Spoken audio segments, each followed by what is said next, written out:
నాడు వైసీపీ ఎంపీగా ఉన్నారు, ప్రస్తుతం డిప్యూటీ స్పీకర్గా ఉన్నటువంటి రఘురామకృష్ణరాజు మీద థర్డ్ డిగ్రీ వ్యవహారానికి సంబంధించి కేసులో అయితే ట్విస్ట్ మీద ట్విస్ట్ వస్తుంది. ఎప్పుడైతే కూటమి ప్రభుత్వం వచ్చిందో వెంటనే ఇందులో కొంతమంది మీద ఎఫ్ఐఆర్లు అయితే నమోదు చేయడం జరిగింది. ఈవెన్ జగన్మోహన్ రెడ్డి కూడా రఘురామకృష్ణరాజు మీద థర్డ్ డిగ్రీ ప్రయోగించిన నిందితుల జాబితాలో చేర్చడం జరిగింది.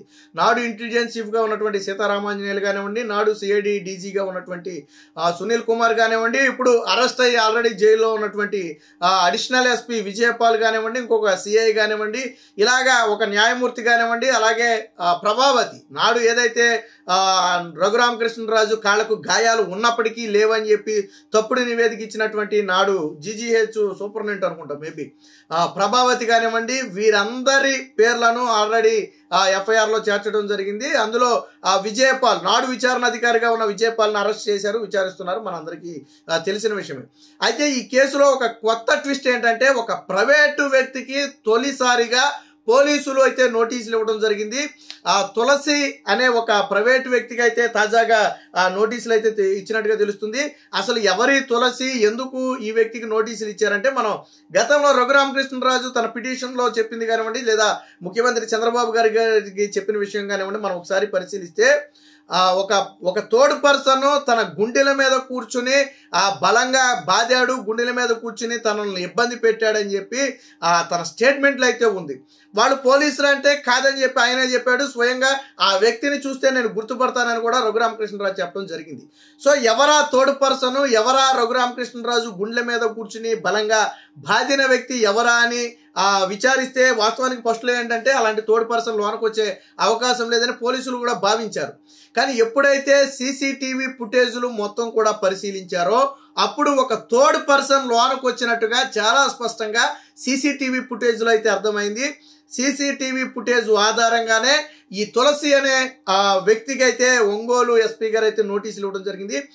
రఘురామకృష్ణరాజు వ్యవహారంలో ఇప్పటి వరకు కేవలం డిపార్ట్మెంట్ పరంగా మాత్రమే ఇన్వాల్వ్ అయి ఉన్నారు. అది సీతారామాంజనేయులు కావచ్చు, సునీల్ కుమార్ కావచ్చు, ప్రభావతి కావచ్చు, విజయపాల్ కావచ్చు, వీళ్ళంతా కూడా గవర్నమెంట్ ఎంప్లాయీస్ గా ఉన్నటువంటి వ్యక్తులు.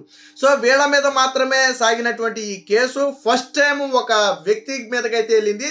అసలు ఎవరి తులసి, ఇంటి పేరు కూడా ఉంది ఈ తులసిది, కామేపల్లి తులసి, గుడివాడకు చెందినటువంటి వ్యక్తి కామేపల్లి తులసి. గుడివాడ అంటే మనకు ఆటోమేటిక్గానే కొడాలి నాని పేరు అయితే గుర్తు వస్తుంది. మరి కొడాలి నానికి ప్రధాన అనుచరుడో కాదో తెలియదు, కానీ నాడు సిఐడి డీజీగా వ్యవహరించి రఘురామకృష్ణరాజు మీద కక్ష సాధించినటువంటి ఐపీఎస్ అధికారి ఎవరైతే ఉన్నారో సునీల్ కుమార్, ఆయనకు ఒక స్వచ్ఛంద సంస్థ ఉంది, ఎయిమ్స్ అని ఒక స్వచ్ఛంద సంస్థనైతే ఆల్ ఇండియా మిషన్ ఏదో ఉంది, పేరుంది. సో ఒక స్వచ్ఛంద సంస్థనైతే నడుపుతున్నాడు ఆయన. సో ఈ స్వచ్ఛంద సంస్థకు సంబంధించిన వ్యవహారాలన్నీ కూడా దగ్గరుండి చూసుకున్నటువంటి వ్యక్తే ఈ కామేపల్లి తులసి అని తాజాగా కొద్ది విచారణ తర్వాత అయితే తెలుస్తుంది. అంటే సిఐడి ఐజీగా డీజీగా పనిచేసినటువంటి సునీల్ ప్రస్తుతానికి సస్పెండ్ అయ్యాడు అనుకోండి. సో ఆయనకు ప్రధాన అనుచరుడే కామేపల్లి తులసి. అనేక సందర్భాలతో ఆయనతో కలిసి అనేక కార్యక్రమాల్లో పాల్గొనడంతో పాటు ఈ సునీల్ కుమార్ కు చెందినటువంటి స్వచ్ఛంద సంస్థ నిర్వహిస్తున్నటువంటి పలు కార్యక్రమాలను దగ్గరుండి ఈ కామేపల్లి తులసి అనే వ్యక్తి పర్యవేక్షిస్తున్నట్టుగా తెలుస్తుంది. అయితే ఇక్కడ కామేపల్లి తులసి ఓకే, సునీల్ కి పరిచయస్తుడు, ఆయన వ్యవహారాలు చూసుకుంటున్నాడు. మరి రఘురామకృష్ణరాజుతో ఏంటి సంబంధం, రఘురామకృష్ణరాజుతో ఎందుకు వైరం, అసలు రఘురామకృష్ణరాజు గుండెల మీద కూర్చుని ఆయన్ని ఇబ్బంది పెట్టి ఊపిరాడకుండా చేసి ఆయన గుండెల మీద బాధాల్సిన అవసరం తులసి అనే వ్యక్తికి ఎందుకు వచ్చింది? సో ఇది ఒక ప్రధాన ప్రశ్నగా మారింది. దీంతో విచారణకు రావాలని ఒంగోలు ఎస్పీ కామేపల్లి తులసికి అయితే నోటీసులు ఇవ్వడం జరిగింది. దీంతో ఒక్కసారిగా చర్చ అనేది మొదలైందంటే, ఇప్పటి వరకు డిపార్ట్మెంట్ పరంగా మాత్రమే ఇన్వాల్వ్ అయి ఉన్నారు అనుకున్నటువంటి ఈ కేసులో ఒక థర్డ్ పర్సన్ బయట నుంచి వచ్చిన వ్యక్తి కూడా ఇన్వాల్వ్ అయ్యాడు అనేది ప్రధానంగా అయితే అర్థమవుతుంది. పక్కా ఆధారాల తరువాతే ఒంగోలు ఎస్పీ అయితే నోటీసులు ఇచ్చినట్టుగా తెలుస్తుంది. మీకు గుర్తుందో లేదో, రఘురామకృష్ణరాజు ఇంకో మాట చెప్పాడు, మాస్కులు వేసుకుని అంటే ముఖానికి ఈ మంకీ క్యాప్ లాంటి మాస్కులు పెట్టుకుని ఒక నలుగురు లోనకు వచ్చారు, నన్ను కొడుతుంటే ఒక వ్యక్తి వీడియో తీసి వీడియో కాల్ ద్వారా అటుపక్క ఎవరికో చూపించారని చెప్పి రఘురామకృష్ణరాజు కొన్ని ఆరోపణలు చేశారు. సో ఆరోపణలు కూడా నిజమేనని తరువాత పోలీసుల విచారణలో అర్థమైంది. ఎందుకంటే అక్కడ ఆ రోజు ఎవరైతే ఈ ఘటన జరిగిన రోజు అక్కడ గార్డుగా సెక్యూరిటీ గార్డుగా ఉన్నాడో, బహుశా హోంగార్డు మరి కానిస్టేబుల్, ఆ వ్యక్తిని విచారించినప్పుడు చెప్పారు ఆ పోలీస్ అధికారులతో పాటు కొంతమంది వ్యక్తులు లోనికి వెళ్ళిన మాట వాస్తవమే, వాళ్ళ రికార్డు వాళ్ళ డీటెయిల్స్ ఏవి కూడా ఎంట్రీలో నమోదు చేయొద్దని చెప్పారని చెప్పి నాడు డ్యూటీలో ఉన్నటువంటి ఆ వ్యక్తి, మరి హోంగార్డా కానిస్టేబుల్ తెలియదు కానీ ఆ వ్యక్తి అయితే చెప్పడం జరిగింది.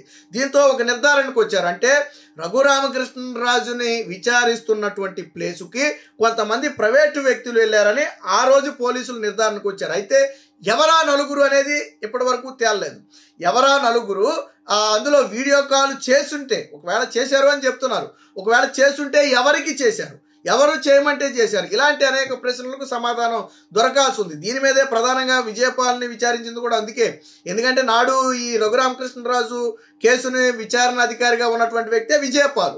సో కాబట్టి అక్కడ చీమ చుట్టుకుమన్నా అది విజయపాల్కు తెలిసే జరగాలి, తెలియకుండా జరగడం కుదరదు. ఇదే విషయానికి సంబంధించి విజయపాల్ని బలంగా విచారించినట్టుగా కూడా తెలుస్తుంది. బట్ విజయపాల్ అయితే దీని మీద ఏం నోరు విప్పలేదని తెలుస్తుంది.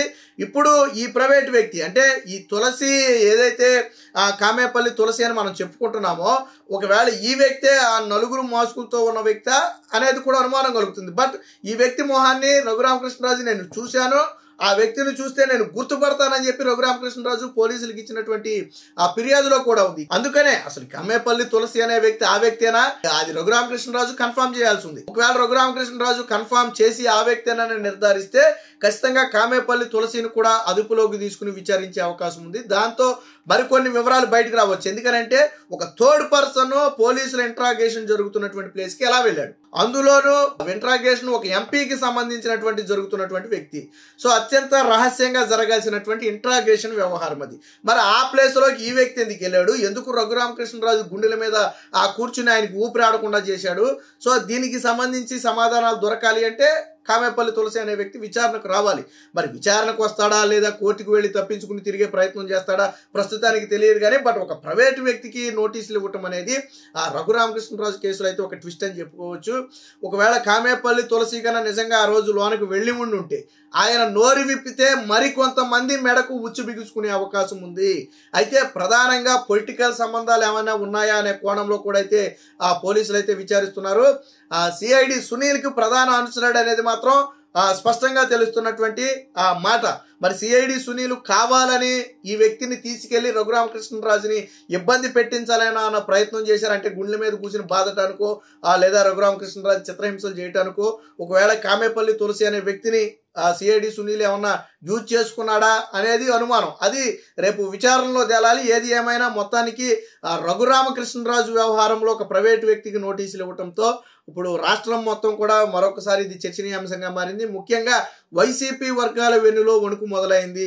అదే సమయంలో సిఐడి సునీల్ మెడకు కూడా ఇది బలంగా ఉచ్చుగా బిగుసుకోబోతుంది. ఎందుకంటే సిఐడి సునీల్కు ప్రధాన అనుచరుడిగా ఉన్న నేపథ్యంలో సిఐడి సునీల్ పాత్రే ఉందేమో అనుమానాలు కూడా కలుగుతున్నాయి. దీని మీద పోలీసులు విచారణకు పిలిచి విచారించిన తర్వాత కానీ దీనికి సంబంధించిన పూర్తి వివరాలు తెలిసే అవకాశం లేదు.